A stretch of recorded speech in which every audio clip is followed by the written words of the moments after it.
Welcome to Top of the Line. This is the podcast version of our YouTube show. New episodes every Monday and Friday where we talk about audio and hi-fi related themes. If you have any requests for a future episode, send us an email, totl@abyssheadphones.com.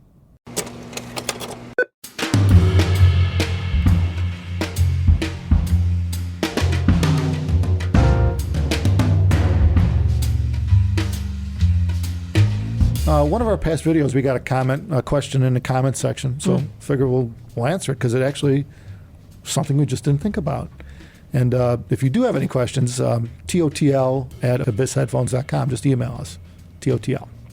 Anyway, the guy asks, let's say my headphones have a 5 hertz to 40 kilohertz frequency range. Would it be unwise to combine them with a 15 hertz to 25 kilohertz amp? And, at first you read that and it's like, I never really thought about the fact that we just take these things for granted. Yeah, you think about a low frequency, you see, basically these ratings are just the low frequency limit of the device and the high frequency limit of the device. It's fairly meaningless in between without more information, but that's kind of what it's telling you. But what he's saying is that how do I match up the frequency response of an amp, right, with the frequency response of a headphone? Yeah. And you kind of don't do it that way. So it's kind of meaningless to do it that way. Looking at what he's asking, I get how you could think right. that's the way to do it. I get it, yeah. I never really thought of it like that. Yeah, me neither, because we're just so accustomed to thinking about that. So there's a few challenges in a different way. Pretty much what someone means as a manufacturer when they advertise a frequency response is it's either not designed or not particularly good above or below this range. Doesn't mean it doesn't do it. That's the difference. It could be that it rolls very sharply and there's very little sound emanated below or above that. Could be that case. Sometimes that's the way it is. Other times it's really not.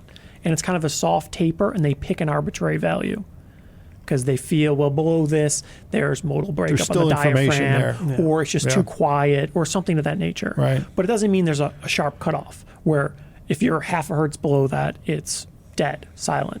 It's not quite how it works. It's just they pick a value where they feel it's either too quiet, too distorted, too problematic to go above or below that. Now that's typically with like a speaker or a headphone. Yeah. Now with amps, usually the specifications are usually they're fairly closer. Accurate. Yeah. They usually give you, plus or minus so many dB, like minus 3 dB would be a good point. But everyone kind of has their own little standards for that. There's kind of an industry best practice, but people measure it in different ways, and as a result, they come up with different numbers.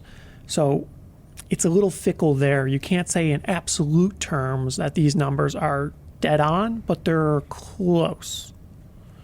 So if you're looking at it like an absolute number, you say, oh, I need to have a headphone amplifier that matches this. You don't. It's not quite how it works. Yeah, it's not really the way it works. And either way, you're always going to have a rate limiter, right? You're always going to have one thing that performs better than the other. Something's always going to limit it. It doesn't really make a big difference which one it is. Well, especially in that given example, both are outside the range of human hearing, right? Both under 20 hertz and over 20 kilohertz. Right. So, so what does it really make a big difference? Especially there in a headphone, you're not going to hear 5 hertz. Yeah, right.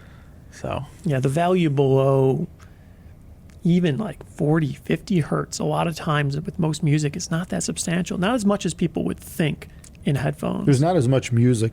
There's very little information there. Yeah. Well, it depends what you're listening to. Well, that's true. Sometimes there is. The synthesized stuff, you can have all kinds of But a lot of information. times it's really not as important as people think. Yeah. Especially you get into the really low numbers, 8 hertz, 10 hertz.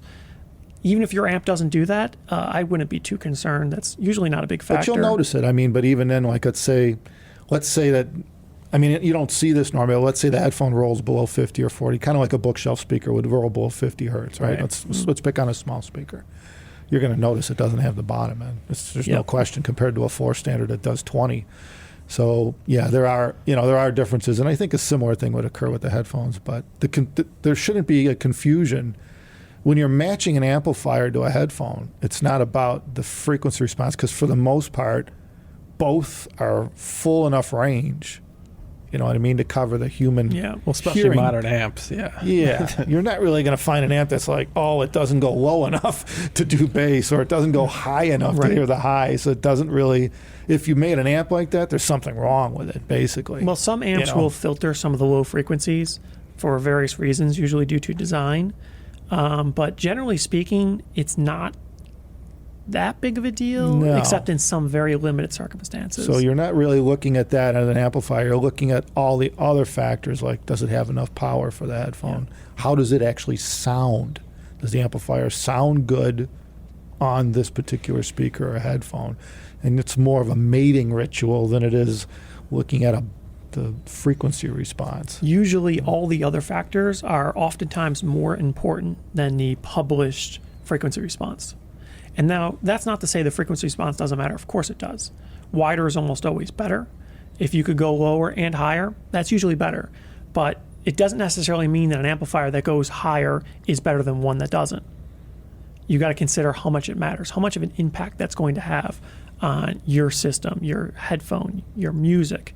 Because if one already goes to 35 kilohertz and one goes to 60, it doesn't make a big difference. You're not going to perceive a whole lot of impact. Most for the people most part, can't 'cause that's even hear to pretty 20. far outside. Most people can't even hear near 20 kilohertz unless you're even unless you're 15. young.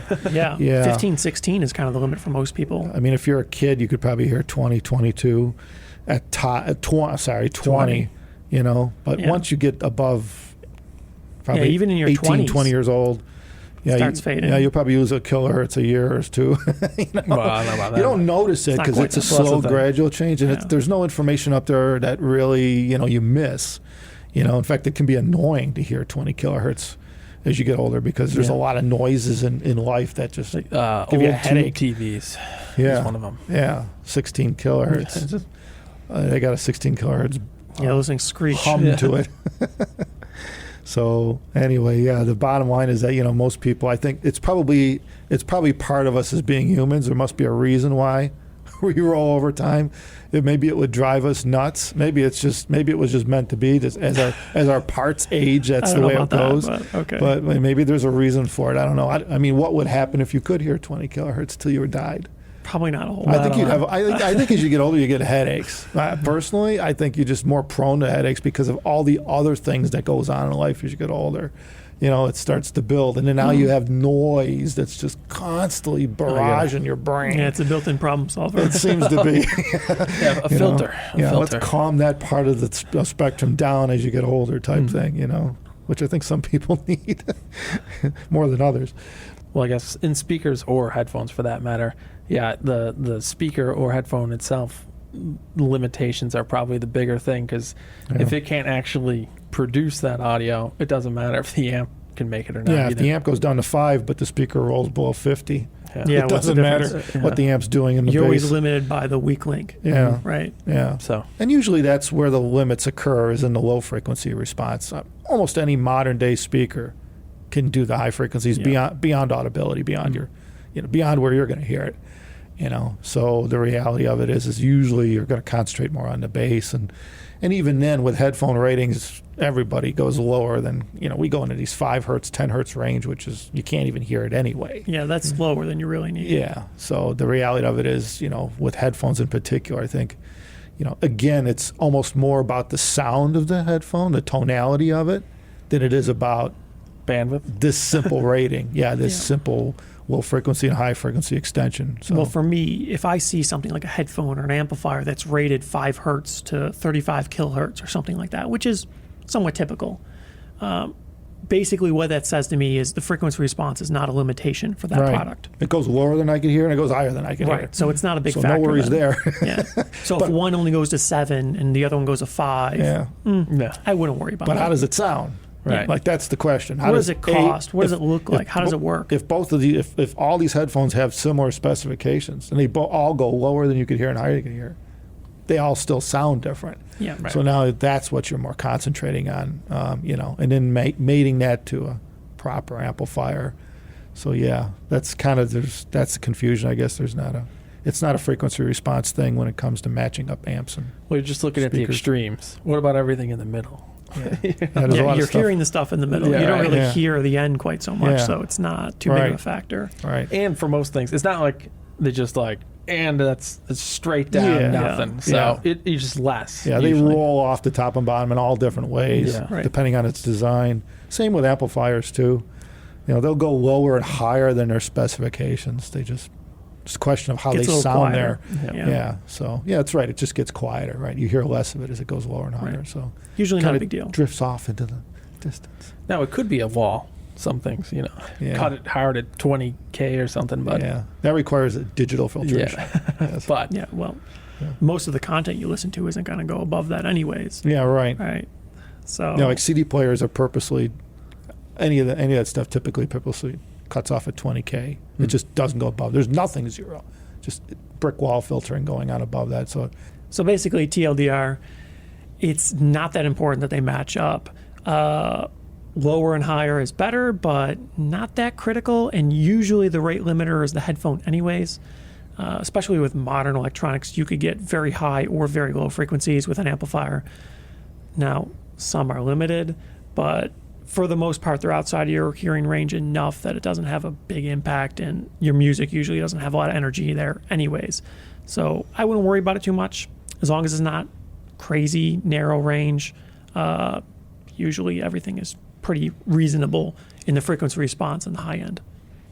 I guess basically the predicament is, even if your headphone does 25 or 30 kilohertz and the amp does 45, 60 kilohertz, your ears might only do 17. So yeah, the stuff's going way limited benefit beyond there, right? way beyond where you need to worry about it. Yeah. One's always going to be the limit, and in a lot of cases, it's your hearing. Yeah, and like I said, if something's that limited in bandwidth, it's probably broken. I mean, well, these days you don't make amplifiers that unless they're It's uncommon. unless they're made to do that for like Yeah. If you had to a meet reason, THX specifications Yeah. to not go below 80 or something, right? Yeah. They don't make amplifiers that just drop roll at abnormal frequencies. That's the Yeah. whole idea of an audio amplifier, is it amplifies audio, amplifies what you're listening for. You hope. Yeah. So that's not even the concern. It's other factors, Yes. and that, as they say, is that. Yeah. As always, keep leaving comments if you have any questions, and we might answer them in a future episode. And you could also send us a question to totl@abyssheadphones.com. Thanks, guys. Thank you.